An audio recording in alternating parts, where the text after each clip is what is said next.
बोले sand watch. देखिए दोस्तों और स्टूडेंट्स, मैं बता रहा हूँ सैंड डायल क्या है। धूप घड़ी प्राचीन काल में इसका उपयोग किया जाता रहा, जबकि हम लोग मॉडिफाइड एज में आज जी रहे हैं।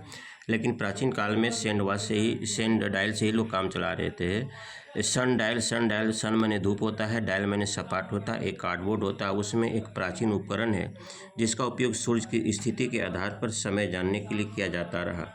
यह एक सपाट प्लेट और एक घड़ी, एक छड़ी से यह बना होता है। छड़ी सूर्य के रोशनी में छाया डालता है और छड़ी की छाया के स्थिति के आधार पर हम समय की जानकारी लेते हैं। तो इसको कहते हैं हम लोग हैं धूप घड़ी, सन डायल। डायल माने क्या होता है सपाट, और सन माने क्या होता है सूरज, यानी धूप घड़ी। धूप घड़ी में क्या होता है, एक कार्डबोर्ड लेते हैं।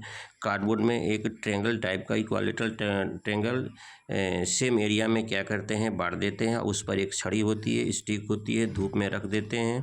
और जैसे जैसे छड़ी का जो छाया बढ़ता है, छाया घटता है या बढ़ता है, उस अनुरूप हम लोग क्या करते हैं, उसकी छाया जब प्लेट पर पड़ती है तो छाया का अवलोकन करके हम लोग समय का अंदाज़ा लगाते थे। प्राचीन काल में छड़ी सूर्य की रोशनी में छाया डालती थी और उस छाया के आधार पर हम लोग समय का अनुमान लगाते थे। ये बहुत ही कष्टमय उसमें जीवन था। एक धीरे धीरे जैसे हमारे नाविक लोग शुरू शुरू में जब यात्रा करते थे तो लोड स्टोन, जिसको चुंबक कहते थे, छड़ चुंबक को लेते थे।